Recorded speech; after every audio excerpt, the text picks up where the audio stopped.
हम लोग chemical bonding का 5th लेक्चर शुरू कर रहे हैं और मैंने आपको लास्ट लेक्चर में बच्चों बताया था वैलेंस बॉन्ड थ्योरी का ड्रॉबैक।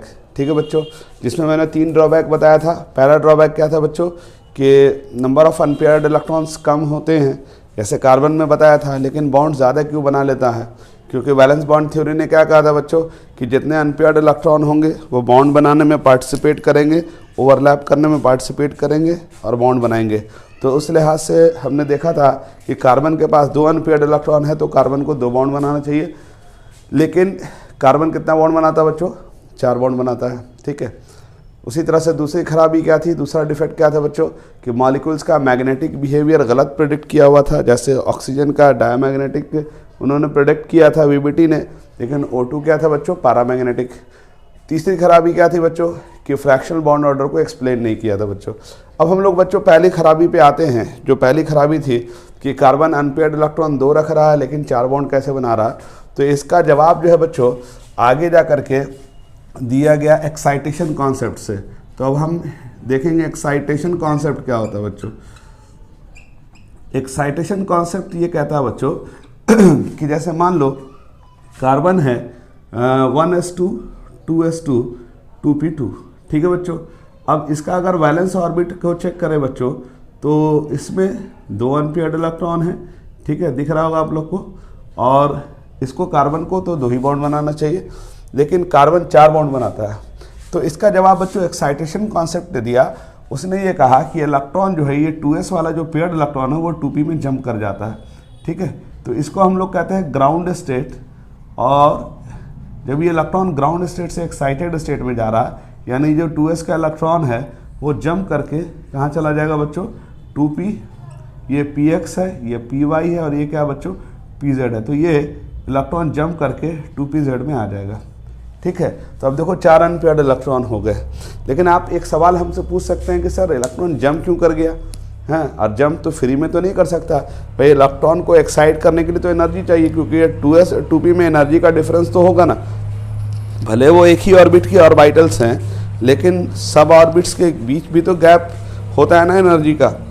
तो उस लिहाज से कार्बन को तो ये ग्राउंड स्टेट से एक्साइटेड स्टेट में जाने की ज़रूरत क्या हो गई, और दूसरी बात ये कि एक्साइटेशन में जाने के लिए एनर्जी कहाँ से आई, ये सवाल आएगा बच्चों। तो इसका जवाब क्या है बच्चों कि जैसे मान लो फॉर एग्जाम्पल कार्बन जो है अगर क्लोरीन के साथ अगर रिएक्शन करता है तो इसका जवाब आप अपने आप समझ सकते हैं कि कार्बन क्लोरीन से क्या बोलेगा, है ना, excuse me, would you like to make bond with me, ऐसा तो नहीं बोलेगा। सबसे पहले तो ये याद रखो कि जब भी कहीं बॉन्ड बनता है यानी रिएक्शन होता है बच्चों, तो उसके लिए ज़रूरी ये होता है कि जो रिएक्टेंट एटम होते हैं या मॉलिक्यूल्स होते हैं वो आपस में कोलाइड करते हैं। क्या करते हैं बच्चों? कोलाइड। कोलाइड का मतलब वो आपस में टक्कर होता है उनका, और टक्कर जो होता है वो इफेक्टिव कॉलिजन अगर होगा। कौन सा कॉलिजन? इफेक्टिव। इफेक्टिव कॉलिजन किसे कहते हैं? जैसे ये कार्बन का एटम है और ये क्लोरीन का एटम है बच्चों। ठीक है जी, तो अगर इनका आपस में टकराहट होगी, इफेक्टिव कॉलिजन होगा, तो होता क्या है बच्चों कि जो इलेक्ट्रॉन होता है वो बेसिकली वो कार्बन एटम में पूरी तरह से इक्वली डिस्ट्रीब्यूटेड होता है। उसी तरह क्लोरीन एटम में भी इलेक्ट्रॉन इक्वली डिस्ट्रीब्यूटेड होता है, यानी कि सिमेट्रिकल अरेंजमेंट इसको कहते हैं। लेकिन अगर इसमें आपस में इफेक्टिव कॉलिजन हो जाए बच्चों तो क्या होता है कि इलेक्ट्रॉन की डेंसिटी एटम में क्या होता है? अनसिमेट्रिकल हो जाती है, यानी एटम में क्या होगा बच्चों? इलेक्ट्रॉन की डेंसिटी एक तरफ को ज़्यादा हो जाएगी, दूसरे तरफ को कम हो जाएगी। जैसे ये कार्बन क्लोरीन के साथ इफेक्टिव कॉलिजन किया तो अनसिमेट्रिकल डिस्ट्रीब्यूशन हो गया इलेक्ट्रॉन का। अगर इफेक्टिव कॉलिजन करेगा तो उसकी वजह से इलेक्ट्रॉन डेंसिटी अनसिमेट्रिकल हो जाएगी, यानी इलेक्ट्रॉन डेंसिटी एटम में एक तरफ को ज़्यादा हो जाएगी, दूसरी तरफ को क्या हो जाएगी बच्चों? कम हो जाएगी। तो जिस तरफ इलेक्ट्रॉन डेंसिटी ज़्यादा होगी तो वहाँ इलेक्ट्रॉन डेंसिटी ज़्यादा होने की वजह से इस पर डेल्टा माइनस चार्ज आ जाएगा, और एटम के दूसरी तरफ डेल्टा प्लस चार्ज आ जाएगा, यानी एटम पोलराइज हो जाएगा। क्या हो जाएगा बच्चों? पोलराइज हो जाएगा। और जब एटम पोलराइज हो जाएगा तो एटम के सरफेस पे for the timing charge develop हो जाएगा। तो उसी तरह से क्लोरीन पर भी क्या होगा? डेल्टा माइनस डेल्टा प्लस आ जाएगा। अब देखो ध्यान से, दोनों एटम ये कार्बन का है या क्लोरीन का है, तो एक्सक्यूज मी करके बॉन्ड नहीं बना रहा है कि साहब आओ बॉन्ड बनाते हैं, बल्कि दोनों आपस में क्या हुआ? इफेक्टिव कॉलिजन करेंगे। इफेक्टिव कॉलिजन से क्या होगा? एटम में इलेक्ट्रॉन का अनसिमेट्रिकल डिस्ट्रीब्यूशन हो जाएगा, जिसकी वजह से एटम पे चार्ज डेवलप होता है, और वो चार्ज जो है वो अपोजिट चार्ज है। जैसे इस एरिया पे डेल्टा प्लस है और क्लोरीन के इस एरिया पे डेल्टा माइनस है, तो इनका आपस में क्या होगा, इलेक्ट्रोस्टैटिक अट्रैक्शन होगा। कौन सा अट्रैक्शन होगा, इलेक्ट्रोस्टैटिक। अब बच्चों एक उसूल याद रखना है बच्चों कि जब भी अपोजिट चार्ज में अट्रैक्शन होता है तो वहाँ से एनर्जी रिलीज होती है। क्या होती है बच्चों, एनर्जी रिलीज होती है। अब वो एनर्जी जो है वो कहाँ खर्च होती है, तो ये जो ग्राउंड स्टेट से एक्साइटेड स्टेट में जो एटम गया है, ये इलेक्ट्रॉन एक यहाँ से उठ करके यहाँ चला गया है, तो वो बेसिकली एनर्जी इसी कॉलिजन से उसको मिली है। क्योंकि कॉलिजन होगा तो अनसिमेट्रिकल डिस्ट्रीब्यूशन ऑफ इलेक्ट्रॉन होगा, अनसिमेट्रिकल डिस्ट्रीब्यूशन ऑफ इलेक्ट्रॉन होगा तो एटम चार्ज अप हो जाएंगे, एटम चार्ज अप होंगे तो इलेक्ट्रोस्टैटिक अट्रैक्शन होगा, एनर्जी रिलीज होगी, वही एनर्जी इलेक्ट्रॉन को ग्राउंड स्टेट से एक्साइटेड स्टेट में भेज देगी। अब यहाँ पर देखो 4 अनपेयर्ड इलेक्ट्रॉन हो गए, तो यहाँ पर अब क्लोरीन आकर के 4 बॉन्ड बना सकता है ना बच्चों। तो इसके 4 बॉन्ड बनाने का राज समझ में आया, इसी को कहते हैं एक्साइटेशन कॉन्सेप्ट। यही कॉन्सेप्ट अगर हम बोरोन पे लगा दें बच्चों, बोरोन 1s2 2s2 2p क्या होता है बच्चों, 2p1 होता है। तो आप बताओ इसका वैलेंस इलेक्ट्रॉन क्या है, 2s2, ठीक है, और 2p1। अब इसमें देखो 1 अनपेयर्ड इलेक्ट्रॉन है। अब यहाँ पर भी अगर बोरोन ट्राइफ्लोराइड बनना है तो 3 अनपेयर्ड इलेक्ट्रॉन चाहिए। तो 3 अनपेयर्ड इलेक्ट्रॉन क्या करना है, कैसे आएगा, तो ये इलेक्ट्रॉन जंप मारेगा उसी प्रोसेस से, जैसे अभी मैंने बताया कॉलिजन होगा। तो यहाँ से जो इलेक्ट्रॉन जंप करेगा तो ये अनपेयर्ड इलेक्ट्रॉन, देखो पहले 1 अनपेयर्ड इलेक्ट्रॉन था, अब यहाँ पर 3 अनपेयर्ड इलेक्ट्रॉन होंगे। इसको हम लोग क्या कहते हैं, ग्राउंड स्टेट कहते हैं, ठीक है, और इसको हम लोग एक्साइटेड स्टेट कहते हैं। अब देखो बोरोन 3 बॉन्ड बना सकता है, देखो 3 फ्लोरीन आके 3 बॉन्ड बना सकता है, बोलो हाँ या ना। उसी तरह से अगर हम बेरिलियम को चेक करें तो बेरिलियम क्या होता है, 1s2 2s2 2p0, एम आई राइट। तो बच्चों इसमें अनपेयर्ड इलेक्ट्रॉन कितने हैं, देखो इसमें एक भी अनपेयर्ड इलेक्ट्रॉन नहीं है, देखो 2p पूरा खाली है। लेकिन आप जानते हैं कि BeCl2 बनता है ना, तो BeCl2 कैसे बनेगा, 2 अनपेयर्ड इलेक्ट्रॉन चाहिए। तब ये अगेन उसी तरह से बेरिलियम और क्लोरीन के एटम आपस में कोलाइड करेंगे, वहाँ एनर्जी रिलीज होगी, एनर्जी रिलीज होने की वजह से इलेक्ट्रॉन 2s से कहाँ चला जाएगा, 2p में। अब यहाँ पर देखो बच्चों कितने अनपेयर्ड इलेक्ट्रॉन हो गए, 2 अनपेयर्ड इलेक्ट्रॉन हो गए बच्चों। अब यहाँ पर 2 क्लोरीन आकर के 2 बॉन्ड आसानी से बना सकता है, ठीक है। तो एक्साइटेशन कॉन्सेप्ट ने इस बात का जवाब दिया कि भाई अनपेयर्ड इलेक्ट्रॉन कम था लेकिन बॉन्ड ज़्यादा कैसे बना, तो उसने ये बताया भाई कि भाई इसलिए बॉन्ड ज़्यादा बन गया है क्योंकि वहाँ पर एटम ग्राउंड स्टेट से एक्साइटेड स्टेट में जा रहा, ठीक है। यहाँ तक तो आपको बात समझ में आ गई होगी। मतलब जहाँ पर भी नंबर ऑफ अनपेयर्ड इलेक्ट्रॉन कम हो और बॉन्ड ज़्यादा बन रहे हों तो इसका मतलब कि एटम ग्राउंड स्टेट से एक्साइटेड स्टेट में जा रहा है और एक्साइटेड स्टेट में जाकर के बॉन्ड वो बना लेता है।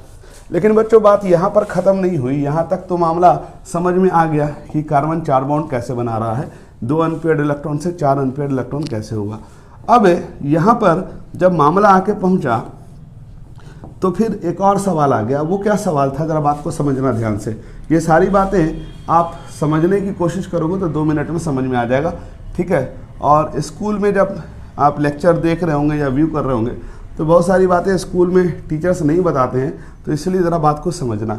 अभी मैंने आपसे कहा कि कार्बन के पास 2 अनपेयर्ड इलेक्ट्रॉन था लेकिन 4 बॉन्ड बनाया, तो आपने पूछा सर कैसे, 2 अनपेयर्ड से 4 कैसे हो गया, तो मैंने इसका जवाब दे दिया।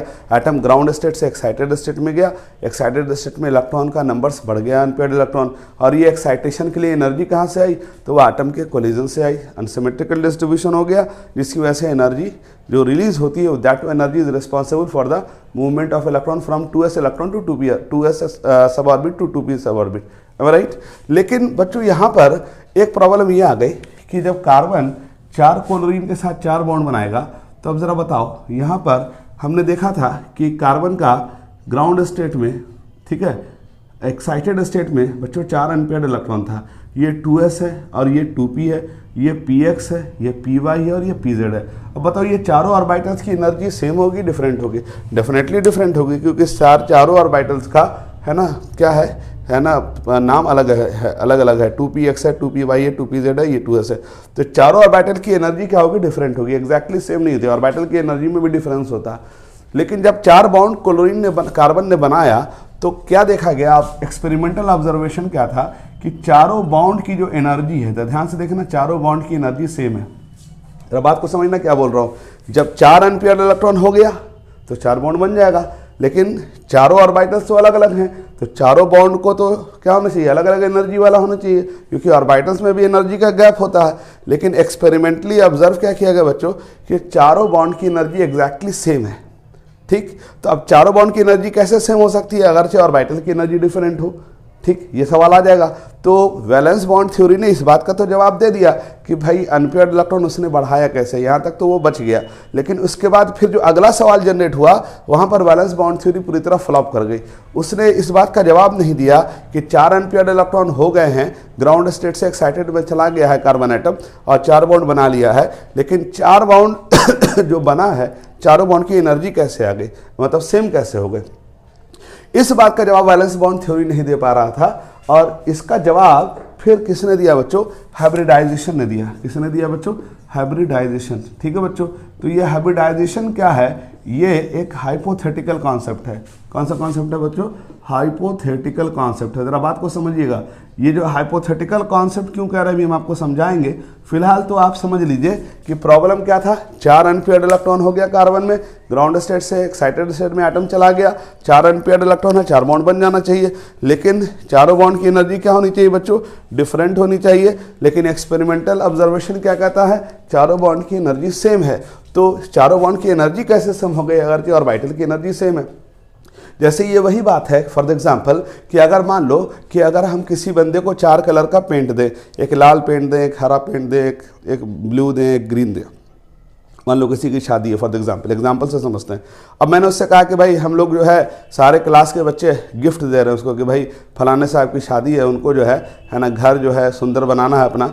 तो हमने सोचा कि 1-1 लीटर का 4 डब्बा पेंट दे देते हैं कि भाई वो अपने घर को डेकोरेट करें। अब पता ये चला कि साहब चारों पेंट डिफरेंट कलर का था, लेकिन हम क्या उम्मीद कर रहे थे कि जिस दिन हम उसकी शादी में जाएंगे तो उसका जो है ना खिड़की विंडो रेड होना चाहिए, भाई उसका जो है रूफ ग्रीन होना चाहिए, क्योंकि हमने 4 डिफरेंट पेंट दिए हैं तो चारों डिफरेंट पेंट है, तो इसका मतलब चारों है ना डिफरेंट कलर का अपीयर होना चाहिए ना। विंडो किसी और पेंट से होगा, कलर से होगा, है ना, गेट किसी और कलर से होगा, रूफ किसी और कलर से होगा, है ना। तो हम ये उम्मीद करते हैं, लेकिन जब हम लोग शादी के दिन गए तो पता चला कि भाई साहब वो ना लाल दिख रहा है उसका विंडो, ना उसका गेट जो है येलो दिख रहा है, बल्कि उसका जो है ना घर जो है ब्लैक दिख रहा है। अब आप बोलेंगे सर ये कैसे हो गया, सोचने वाली बात है, ये क्यों हुआ। इसका मतलब क्या हुआ होगा कि हमने क्या इमेजिन किया, हम क्या सोचेंगे, हमने सोचा कि अच्छा या तो इसने चारों कलर को वापस किया हुआ है, ब्लैक पेंट आ गया लेके आया है, लेकिन उसको तो दुकान भी नहीं मालूम कि कहाँ से लाया हमने पेंट उसको गिफ्ट किया। तो इसका मतलब इसने क्या किया होगा, चारों कलर को मिला दिया होगा। ठीक है, चारों पेंट को मिला दिया होगा, बोलेगा यार ये ठीक नहीं है ना, विंडो येलो और गेट ब्लैक। उसने क्या किया, गुस्सा में चारों कलर को एक साथ मिला दिया और 4 लीटर का पेंट तैयार हो गया। बताओ कि येलो ग्रीन ब्लू ऑरेंज है, 4 कलर का पेंट दिया, तो अब वो चारों कलर मिला दिया तो डेफिनेटली एक है ना जो पेंट होगा वो 5th कलर का आ जाएगा ना, क्योंकि आप जानते हैं कि जब 4 चीज़ों को मिलाएंगे तो इसका अंदर जो फाइनल स्टेज पे जो चीज़ आएगा वो क्या होगा, टोटली डिफरेंट होगा। तो इमेजिन करो कि वो ब्लैक हो गया। ठीक, तो अब बताओ कि आपने इसको मिलाते हुए तो देखा तो नहीं है कि चारों कलर अलग अलग पेंट का था और मिला दिया इसने, लेकिन आपने ये इमेजिन किया कि डेफिनेटली इसने चारों पेंट मिलाया होगा। ठीक, यही कॉन्सेप्ट यहाँ पे लगाना है। यहाँ चारों ऑर्बिटल्स की एनर्जी अलग अलग है, लेकिन जब बॉन्ड बनाने गया तो बॉन्ड की एनर्जी क्या सेम है। अब दिमाग लगाओ, जब चारों ऑर्बिटल्स की एनर्जी सेम थी तो चारों बॉन्ड की एनर्जी सेम कैसे हो जाएगी। ठीक, सॉरी, चारों ऑर्बिटल की एनर्जी डिफरेंट थी तो चारों बॉन्ड की एनर्जी सेम कैसे हो सकती है। तो इसका मतलब डेफिनेटली यहाँ पर कुछ गड़बड़ हुआ है। तो इसी बात का जवाब हाइब्रिडाइजेशन ने ला कर दिया। अब हाइब्रिडाइजेशन जो है बेसिकली हाइपोथेटिकल कॉन्सेप्ट है। हाइपोथेटिकल कॉन्सेप्ट का क्या मतलब, हमने उसको पेंट मिलाते हुए तो देखा नहीं था कि भाई उसने पेंट मिलाया मेरे सामने और 4 कलर का पेंट मिल करके वो ब्लैक कलर का पेंट बन गया, लेकिन हम इमेजिन तो कर सकते हैं, हाइपोथेटिकली ये सोच सकते हैं कि अच्छा इसने चारों पेंट मिला दिया होगा। इसको कहते हैं इमेजिन कर देना, यानी हाइपोथेटिकली ख्याल में हम सोचेंगे अच्छा उसने ऐसा किया होगा। तो इसका होता है हाइपोथेटिकल कॉन्सेप्ट, उसी को कहते हैं। हाइब्रिडाइजेशन का मतलब क्या होता है, मिक्सिंग करना। क्या कहते हैं बच्चों, हाइब्रिडाइजेशन का मतलब मिक्सिंग करना। तो ये हाइपोथेटिकल कॉन्सेप्ट जो है यहाँ पर अप्लाई हुआ और यहाँ पर उसने कहा कि कार्बन जैसे है तो 1s2 2s2 2p2 बच्चों, बोलो हाँ या ना। अब इसका ब्लॉक डायग्राम क्या कहता है, 2s2 और ये क्या है बच्चों 2p2 है। ठीक है बच्चों, अब बताओ कि इसमें अनपेयर्ड इलेक्ट्रॉन 2 है, इसको कहते हैं ग्राउंड स्टेट। ठीक, एम आई राइट। अब बताओ ये ग्राउंड स्टेट से कहाँ जाएगा, एक्साइटेड स्टेट में। एक्साइटेड स्टेट में कैसे गया आपको पता है ना, ये एटम आपस में, कार्बन क्लोरीन आपस में टक्कर हुई, ग्राउंड स्टेट से एक्साइटेड स्टेट में चला गया।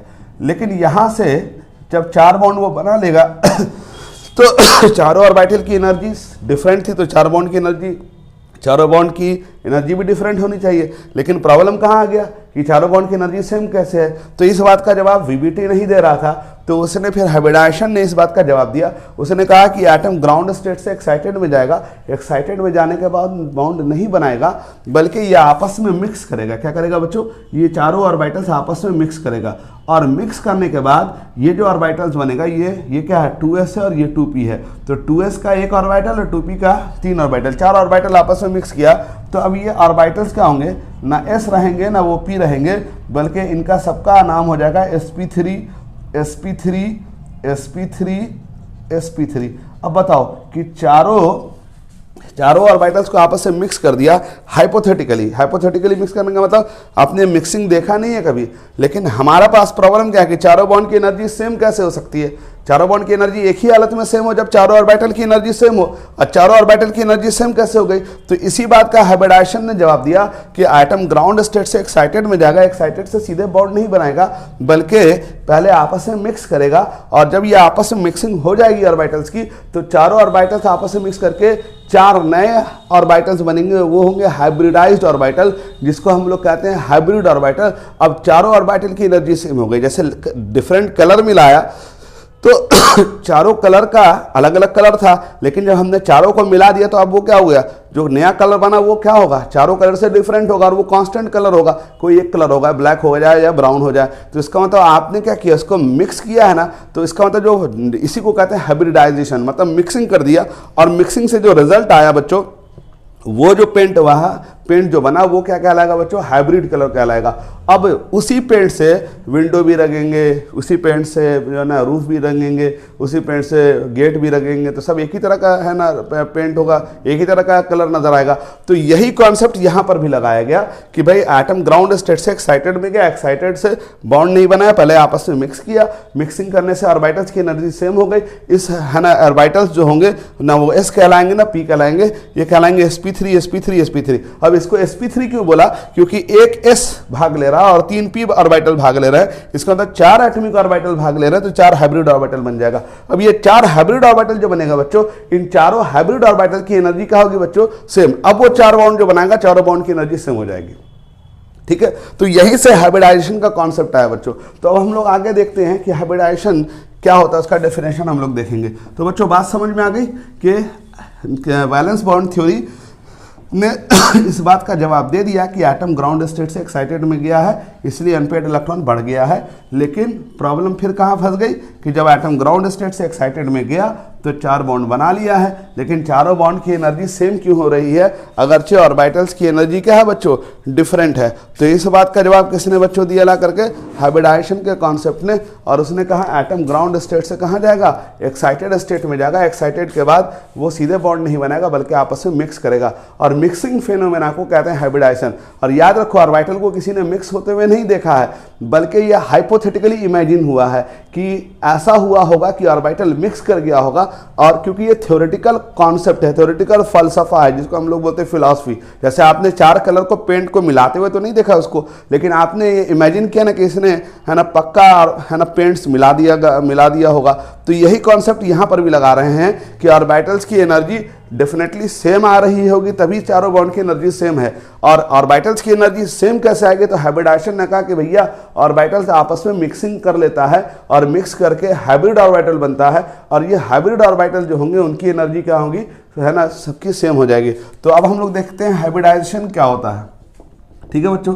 हाइब्रिडाइजेशन किसे कहते हैं, mixing of atomic orbital, mixing of atomic orbitals, mixing of atomic orbitals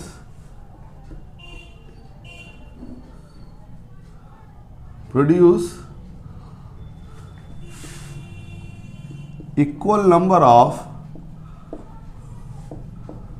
hybrid orbital is known as hybridization, is known as hybridization. ठीक है, तो अगर आपसे कोई पूछेगा हाइब्रिडाइजेशन क्या होता है तो आप क्या कहेंगे, ऑर्बिटल के मिक्सिंग को कहते हैं हाइब्रिडाइजेशन।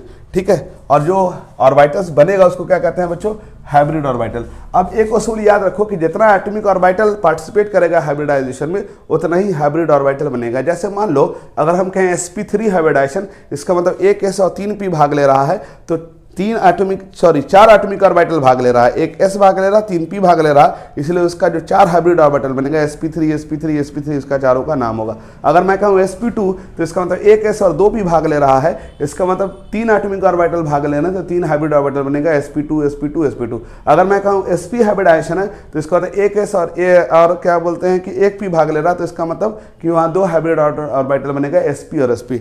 ठीक है बच्चों, अब ये पहला क्या है, पहली बात मैंने कहा कि mixing of atomic orbital produce equal number of hybrid orbital is known as hybridization। ठीक है, दूसरी बात यह है condition of hybridization, condition of hybridization, hybridization का शर्त क्या है, पहला orbitals should belongs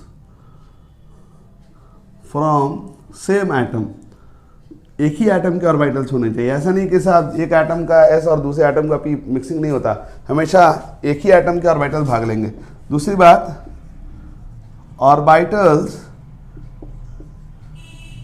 should be are of same energy orbit, एक ही ऑर्बिट के होने चाहिए। जैसे अगर 2s का ऑर्बिटल है तो वो 2p के साथ मिक्स कर सकता है, 3s का ऑर्बिटल 3p के साथ मिक्स कर सकता है, 3d के साथ मिक्स कर सकता है, 4s का ऑर्बिटल 4p के साथ, 4d के साथ और 4f के साथ मिक्सिंग कर सकता है। यानी जो ऑर्बिटल्स मिक्स करेंगे वो सेम ही ऑर्बिट के होने चाहिए। पहला क्या बोला मैंने बच्चों कि सेम ही एटम के होने चाहिए, दूसरा सेम ही एनर्जी लेवल के होने चाहिए, तीसरा number of hybrid orbital produced in hybridization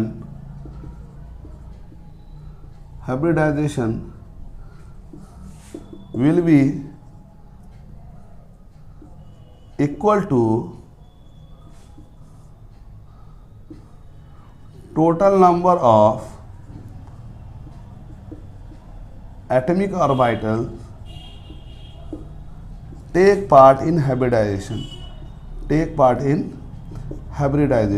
ठीक है बच्चों, जितने ऑर्बिटल हाइब्रिडाइजेशन में भाग लेंगे उतना ही ऑर्बिटल बनेगा। अभी मैंने कहा अगर मैं कहूँ sp हाइब्रिडाइजेशन है तो इसका मतलब एक s और एक p भाग ले रहा है तो 2 हाइब्रिड ऑर्बिटल बनेगा। अगर मैं कहूँ sp2 तो इसका मतलब एक s और 2p भाग ले रहा है हाइब्रिडाइजेशन में तो 3 बनेगा। अगर मैं कहूँ sp3 तो एक s और 3p भाग ले रहा है तो sp3 हो जाएगा बच्चों।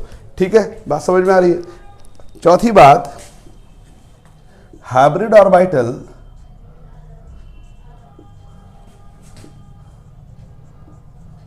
arrange in a particular geometry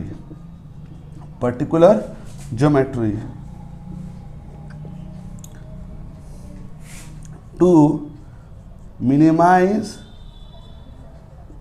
their repulsion।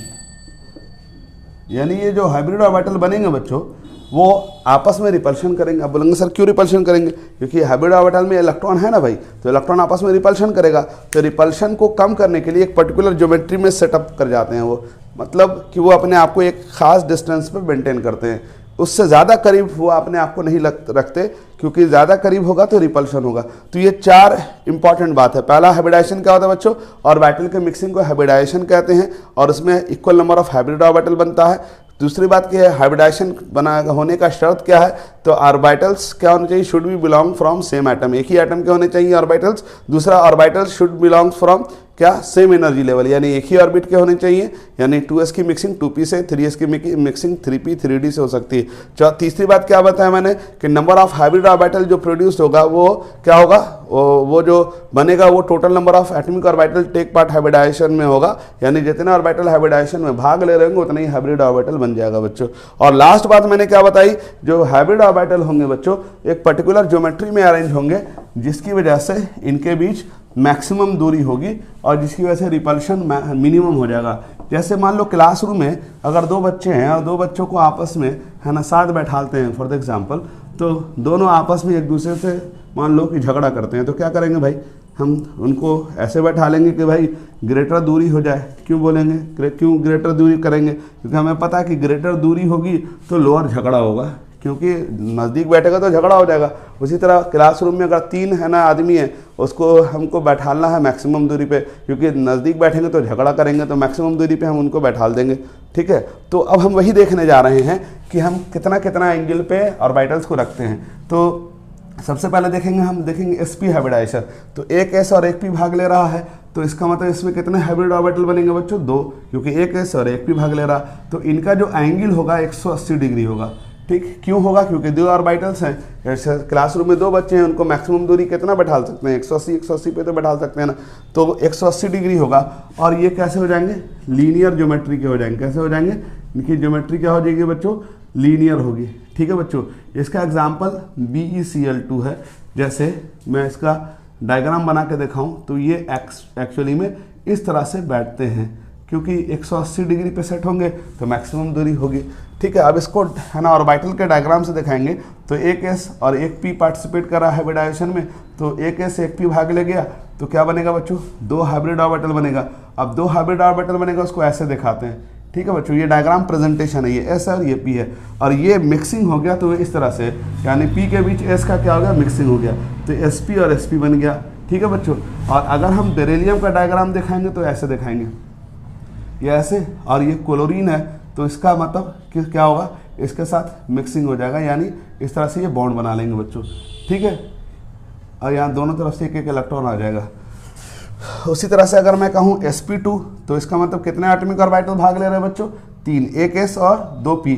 तो बताओ टोटल एटॉमिक ऑर्बिटल 3 भाग ले रहे थे, हाइब्रिड ऑर्बिटल कितने बनेंगे बच्चों, 3 ही तो बनेंगे। अब 3 ऑर्बिटल को प्लेन में सजाना है। ठीक है, जहाँ पर मैक्सिमम दूरी हो, मिनिमम रिपल्शन हो, तो बताओ कितना एंगल पे फिट करेंगे, 120 डिग्री पे। जैसे 2 आदमी को बैठा लेते हैं मैक्सिमम दूरी पे, तो 180 डिग्री पे तो सेट करेंगे। जैसे दोनों क्लोरीन को एक दूसरे से मैक्सिमम दूरी पे रख दिया, तो ये क्लोरीन मैक्सिमम दूरी पे नहीं जाता, बल्कि ये ऑर्बिटल्स मैक्सिमम दूरी पे जाता है। इसकी वजह से क्लोरीन इसके साथ ऐसे ऐसे अटैच कर जाता है, क्योंकि ये ऑर्बिटल्स के पास इलेक्ट्रॉन था, तो रिपल्शन होना है, तो रिपल्शन होगा कि, तो इसका मतलब मैक्सिमम दूरी 180 डिग्री। आप बोलेंगे सर रिपल्शन कम क्यों करना चाहते हैं, क्योंकि जितना कम रिपल्शन होगा बच्चों उतना स्टेबिलिटी ज़्यादा हो जाती है। ध्यान रखेंगे इस बात को। तो अगर हम कहें sp2 है, तो इसका मतलब यहाँ पर 3 ऑर्बिटल बनेंगे, और इसका है ना ज्योमेट्री होगा ट्राइगोनल प्लेनर। क्या होगा बच्चों, ट्राइगोनल प्लेनर हो जाएगा बच्चों। ठीक है बच्चों, और इसका एग्जाम्पल है BF3। ठीक है, जैसे बोरोन है, 3 फ्लोरीन 3 जगह बैठाल रहे हैं इसको। अब ये 3 जगह क्यों बैठाला, क्योंकि मैक्सिमम दूरी यही ना हो सकती है भाई, 3 आदमी को एक रूम में बैठालना है जिससे झगड़ा ना हो, तो मैक्सिमम दूरी पे नहीं बैठा लेंगे, तो मैक्सिमम दूरी 120 डिग्री है। उसी तरह अगर sp3 है, अब दिमाग लगाओ, एक s और 3 p भाग ले रहा, तो अब हमको क्या करना पड़ेगा, क्योंकि यहाँ 4 ऑर्बिटल है, तो 109.5 डिग्री 28 मिनट इसका एंगल होगा। इसका मतलब अभी 2 sp और sp2 में तो हमको प्लेन में रहना था, लेकिन अब क्योंकि 4 ऑर्बिटल्स हैं, तो हमको क्या करना पड़ेगा, 3D में जाना पड़ेगा। तो ये दोनों तो प्लेन में आकर के रिपल्शन कम कर सकते हैं, लेकिन जैसे ही 4 ऑर्बिटल होंगे, तो 4 ऑर्बिटल्स के लिए हमको क्या करना पड़ेगा कि 3D स्ट्रक्चर में जाना पड़ेगा, 3D प्लेन में जाना पड़ेगा। तो ये हो जाएगा बच्चों टेट्राहेड्रल। क्या हो जाएगा, टेट्राहेड्रल। ठीक है, और इसका जो है एग्जाम्पल होगा CH4। क्या होगा बच्चों, CH4। और अगर आपको याद हो, आपने किताब में देखा हो, तो इस तरह का स्ट्रक्चर बनता है CH4 का, याद आ रहा है, तो ये इस तरह का स्ट्रक्चर बनता है। तो ये इस स्ट्रक्चर को क्यों देखते हैं, क्योंकि ये 109.5 डिग्री है, मतलब इसमें जो अरेंजमेंट होगा बच्चों वो इस तरह से होगा। ज़रा ध्यान से देखना, इसका जो अरेंजमेंट होगा वो इस तरह से होगा। जैसे मैं दिखाऊं तो ये 3, जैसे पिरामिड देखा होगा आपने, तो पिरामिड के है ना तीनों कॉर्नर पे बीच में कार्बन है, ठीक है, और तीनों कॉर्नर पे हाइड्रोजन है, और एक है ठीक कार्बन के ऊपर परपेंडिकुलर पे एक ऑर्बिटल्स है, और उस पर से एक हाइड्रोजन ऊपर से आ रहा, तो इसको कहते हैं टेट्राहेड्रल। और इनका आपस में जो एंगल बनता है वो 109.5 डिग्री होता है। ठीक है बच्चों, बात समझ में आ रही है। अब मैं इसका अगर डायग्राम बना दूं, क्योंकि मैंने अभी भी है ना sp2 का भी डायग्राम नहीं बनाया था, तो मैं इस डायग्राम को यहाँ पे बना के दिखा दे रहा हूँ ऊपर। ठीक है, ऊपर वाला तो आपने लिख लिया होगा। तो अगर मैं sp2 का भी डायग्राम नहीं बना के दिखाया है, तो मैं आपको दिखाता हूँ कैसे बनता है। sp2 में एक s हो गया और 2 p हो गया। ठीक है बच्चों, तो यहाँ पर 2 ऑर्बिटल्स हो गए, ठीक, एक s और कितने हो जाएंगे बच्चों, p, 2 p है। तो अब ये बन जाएगा इस तरह से मैक्सिमम दूरी। और ये छोटा छोटा जो बूंदा बूंदा दिखा रहा हूँ मैं, इसका मतलब ये s का डिस्ट्रीब्यूशन हो गया p में, यानी p इस तरह से मिक्स कर गया है, sp2 sp2 sp2। अब बताओ एंगल कितना बनेगा, 120 120 120, एम राइट। उसी तरह से अगर हम देखेंगे sp3 है, तो sp3 में क्या होगा बच्चों, मैं इधर डायग्राम दिखा रहा हूँ, एक s और p कितना ले लेंगे बच्चों, 3 p ले लेंगे, नहीं तो 3 p ले लेंगे तो हैवी ऑर्बिटल कितना बनेगा, 4 बनेगा। तो इसका डायग्राम ऐसे बनाएंगे, ठीक है। और ये पिरामिड देखा होगा आपने, तो ये जो प्लेन में फूल की तरह जो मैं बना रहा हूँ, ये प्लेन में नहीं है, ये 3D है, ध्यान रखिएगा। मतलब जैसे पिरामिड देखा, पिरामिड का 3 कॉर्नर है, 1 कॉर्नर 2 कॉर्नर 3 कॉर्नर और एक परपेंडिकुलर है, ठीक है। और इनका जो आपस में जो है एंगल कितना होगा बच्चों, इनका आपस में जो एंगल होगा वो 109.5 डिग्री होगा बच्चों। बात समझ में आ रही है। तो ये मैंने आपको क्या बताया है, sp sp2 sp3, ठीक है बच्चों। अगर आपको मेरी बात समझ में आ गई है तो आप एक बार हाइब्रिडाइजेशन को खुद से पढ़िएगा, फिर नेक्स्ट लेक्चर में मैं आपको sp3d और sp3d2 का केस जो है डिस्कस करके बताऊंगा, लेकिन इसको तब तक आप लोग एक बार पढ़ लीजिएगा। फिर नेक्स्ट लेक्चर में we will continue with the same topic.